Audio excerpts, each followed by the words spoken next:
តោះមកមើលម៉ូតស្ទៀវបន្តិចបងប្អូនមកជម្រាបសួរក៏សួស្តីបាទមកមើលម៉ូតបែបស្ទៀវស្រុកស្រែណាបងប្អូនហើយមើលសមោលបានប៉ុណ្ណេះបងប្អូនហើយជាងនៅតាមជនបទបានប៉ុណ្ណេះឯងទឹកដៃអត់ដូចទឹកដបទេបងប្អូនអើយទឹកដៃជាងស្រុកស្រែណាបងប្អូនហើយមើលដល់ហើយ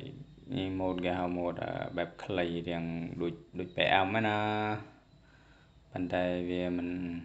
មែនម៉ូត PM ទេអានេះគេហៅម៉ូតPM កូនកាត់បាទឥឡូវនេះខ្ញុំក៏ចាប់ផ្ដើមឈូសយកឲ្យបាទឥឡូវពាក្យលេខ1ឈូសហើយថយផ្លែថយលេខអស់ហើយក៏យើងរុញមកស្មូតដៃណាបងប្អូនទឹកស្មោលតិចៗណាហើយទឿដែលខ្ញុំប្រើនេះទឿ T10 ហើយក៏ខ្ញុំក៏បានរុញយកណាគាត់កាត់វាខ្លីហើយក៏ឲ្យបងប្អូនគាត់ថតគាត់អត់សូវប៉ិនចេះថតទេបាទបងប្អូនហើយមើលទៅវីដេអូបានច្បាស់លាស់ដូចយើងកាមេរ៉ាទេណាបងប្អូនព្រោះខ្ញុំធ្វើវីដេអូនេះវាសូវបានច្បាស់មិនសូវមានអ្នកមើលទេយើងចេះតែធ្វើតោះហើយដល់ណាក៏ដល់តោះអាជីពរបស់យើងនិយាយរឿងរាល់ថ្ងៃនេះហើយយើងក៏មិនអាចបោះបង់ចោលដែរព្រោះវីដេអូយើងត្រូវធ្វើជាប្រចាំដែរព្រោះមានពេលខ្លះក៏យើងត្រូវតែធ្វើតោះមានពេលខ្លះក៏អត់តោះព្រោះវានិយាយរួមទៅអត់បានសូវថតទេបងប្អូនអើយព្រោះវាអត់មានពេលនឹងថតណាបងប្អូនហើយមិនសូវហ៊ានសមគេថតផងណាមួយយើងថតដាក់កាមេរ៉ាទូរស័ព្ទចោលក៏វាមិនសូវច្បាស់ឥឡូវនេះយើងឈូសឆ្វែលមកជុំរួចហើយបាទលើកនេះយើងដើរស្មោលពីក្រោយមុនណាបងប្អូនព្រោះពីក្រោយយើងត្រូវការរំលីងឲ្យសដូចក្បាលវីដេអូណាបងប្អូនមើលទៅហើយក៏រំលីងឆ្វែពីក្រោយរួចបានយើងរំលីងជុំវិញគៀនណាបងប្អូន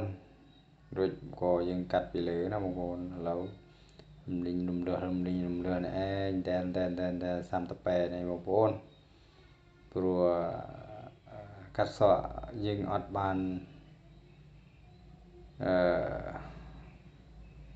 កាត់តវីដេអូមិនយកចុះឯងក៏វាសាំញ៉ែណាបងប្អូនមើលលេងតោះហើយមកទេនេះចាប់ផ្ដើមស្មោលដេញសតិចឲ្យបាទបងប្អូនហើយវីដេអូយើងក៏ចាប់ផ្ដើមឆ្វែលមកដល់ខាងស្ដាំហើយបាទព្រោះវីដេអូនេះកូនក្មេងអ្នកថតដឹងស្រាប់ហើយគិតថតមិនសូវច្បាស់ទេបាទបងប្អូនព្រោះយើងឲ្យគិតថតឲ្យគិត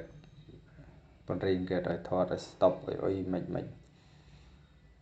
អត់ច្បាស់មិនក៏គិតអត់បានប្រាប់ដែរបាទឥឡូវនេះចាប់ផ្ដើមមកដល់ខាងឆ្វេងហើយបាទឥឡូវនេះរំលីងឡើងតមកហើយក៏ចាប់ផ្ដើម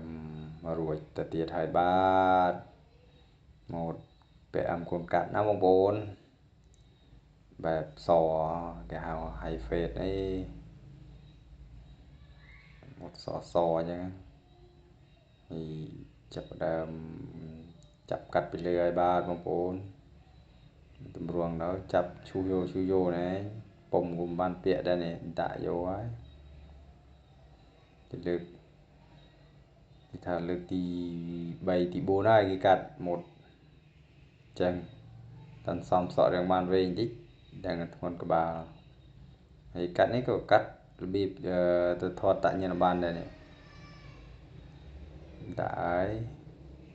មានຕົកទេអត់មានស្ដាយទេបងប្អូន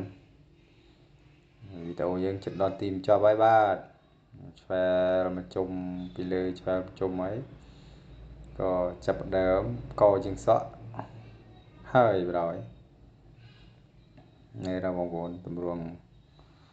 កាត់របស់ខ្ញុំវា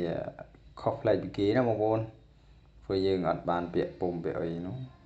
យើងពាក់តែមុនដំបូងបើកមកក៏ចាប់ផ្ដើមដើរស្និតយកបរយស្រួលនឹងស្និតណាបងប្អូនស្រួលទៅយើងមើលតាមជាក់ស្ដែងតាមកញ្ចក់ណាត្រូវអ្វីដែលត្រូវយកយើងមើលកញ្ចក់លូចតិចណាហើយឥឡូវខ្ញុំកាត់វីដេអូបន្តិចព្រោះអ្នកថតចុកដៃណាបងប្អូនឥឡូវដល់វគ្គយើងកោណាបងប្អូនកោនេះយើងចាប់ផ្ដើមផ្ដេកឡាមហើយឡាមយើងអត់បញ្ឈរណាបងប្អូនយើងផ្ដេកឡាមយើងកោបែបកលះតិចឲ្យវាស្មូតនឹងគល់រូមណាបងប្អូនហើយឥឡូវនេះយើងចាប់ផ្ដើមច្រាប់ហើយផ្ដេកឡាមធ្វើម៉េចឡាមនិងមេដៃត្រូវរត់បញ្ចូលគ្នាឲ្យនៅជាមួយគ្នាណាបងប្អូនឥឡូវនេះយើងកលាប់ឡាមបែបយើងរំលីងគល់ហើយនេះច្រាប់ហើយតែឃើញកាប់ឡាមហើយដែលយើងច្រាប់ណាបងប្អូនហើយបងប្អូននេះកោសយកដូចជ្រូកដែរមិនថាអីទេនេះមួយគួយចាំមួយទេបាត់ហើយហើយចូលមានមួយទេមួយថ្ងៃ4 10នាក់20នាក់តែតបានចិញ្ចឹមជីវិតទៅទៅមុខហើយនេះក៏អត់សូវច្បាស់ដែរបងប្អូនយើងកក្លាប់ហើយដល់ពេលយើងផ្ងាយើងរំលីងគល់ណាបងប្អូនកោបើយើងកាប់យើងច្រាប់អានេះចាប់ដើមយើងច្រាប់ទៀតហើយបាទចាប់ឆ្វែលគុំជែកឆ្វែលទៅមុខណាបងប្អូនឆ្វែលមុខឆ្វែលក្រោយណាយើងមើលយើងសម្លឹងមើលថ្មេកយើងសម្លឹងឲ្យច្បាស់ព្រោះរឿងការកោនេះយើងត្រូវសម្លឹងឲ្យច្បាស់បើមិនសម្លឹងច្បាស់ទេព្រោះការកោយើងក៏អត់បានស្អាតដែរបាទបងប្អូនហើយនេះខ្ញុំលើកកែងដៃនេះព្រោះគេអ្នកថតនៅខាងនេះបើសិនណាគេចេះចាប់ប្លង់ថតគេសេរីបន្តិចគេត្រូវទៅរួចហើយណាបងប្អូនហើយឥឡូវនេះម៉ូតយើងក៏ចាប់ដើមហើយបាទបែបឈៀលណាសណាហ្វេត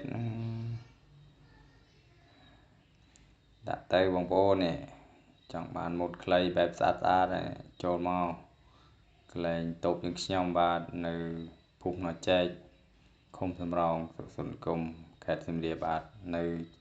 ខាងត្បូងខ្លងទ្វារវត្តគោលចម្ងាយ50 ម៉ែត្របាទហើយមកកុំភ្លេចចូលលេងជាងផងព្រោះជា